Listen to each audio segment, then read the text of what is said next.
Gawa tayo ng Graham bar para meron man tayong pan-dessert. Maglalagay tayo sa freezer ng 2 creme donsada. Pero kung sa ano nyo, sa chiller, pwedeng overnight. Pero pag sa freezer, 3 hours lang ha. Ayan ay 6 packs ng chocolate cream sandwich cookies. Bahala kayo sa brand. Gigilingin natin yan. Pwede kayong gumamit ng mamahaling brand o mumurahing brand. Nasa sa inyo yan. Yes. Ano? So pag ganyan na, okay na yan. So ito na, chilled na yung ating creme donsada. Iwi-whip natin to or anong tawag dyan? Iwi-whisk natin. Pero electric mixer yung gagamitin natin. 5 minutes lang ang gawin nyo hanggang sa umalsa siya. So okay na to.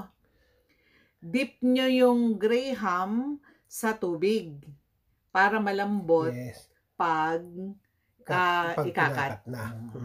Yes. Ayan. Pag nalagyan ng ganyan, maglalagay na tayo ng cream sa ibabaw. Ayan. Hatiin lang. Ayan, tignan nyo, naparami ng, napaalasan na natin yung cream. So, yan naman yung ating fruit cocktail. Oo, 432 grams yan. Ayan. Na-drain na yan? Oo. Lagay lang sa ibabaw. Tapos, ayan na yung cookies and cream natin. Ito yung ating cookies and cream. Doon sa natitirang cream, doon natin nilagay. Yan. Yan. Ganyan. Tapos papatungan natin. Kaya natin dinidip sa tubig yung yung ating Graham. Nakakatulong yan para hindi parang bato pag pag na-frozen na. So ganyan lang. Lagay-lagay lang niya ganyan. Ayan na, meron ka ng Graham bar niyan pag na-frozen yan. So takpan lang natin. At ilalagay natin sa freezer. Naglagay tayo ng wax paper bago tayo maglagay ng mga Graham, So, ayan na. Overnight sa freezer. Eto, tapos na. Next day na to. Tapos na yung overnight natin. O, tignan nyo. Ang dali lang tanggalin pag meron siyang wax paper. Ayan. Kasi kung wala, nako, struggle kayo dyan. So, ayan. Ikat lang. Paisa-isa na yan. Kaya nga maganda itong lalagyan natin kasi pang-6 na Graham bar na to. Diba? Ayan.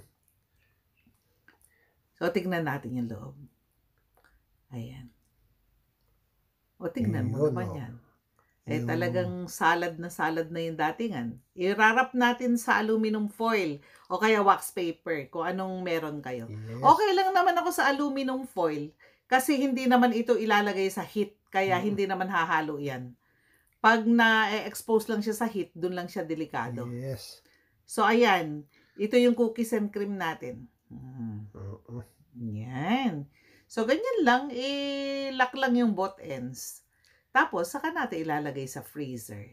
Ayan. Ready na. Pag gusto mag-dessert, meron ng pan-dessert. Ang sarap nito. Yummy. Grabe.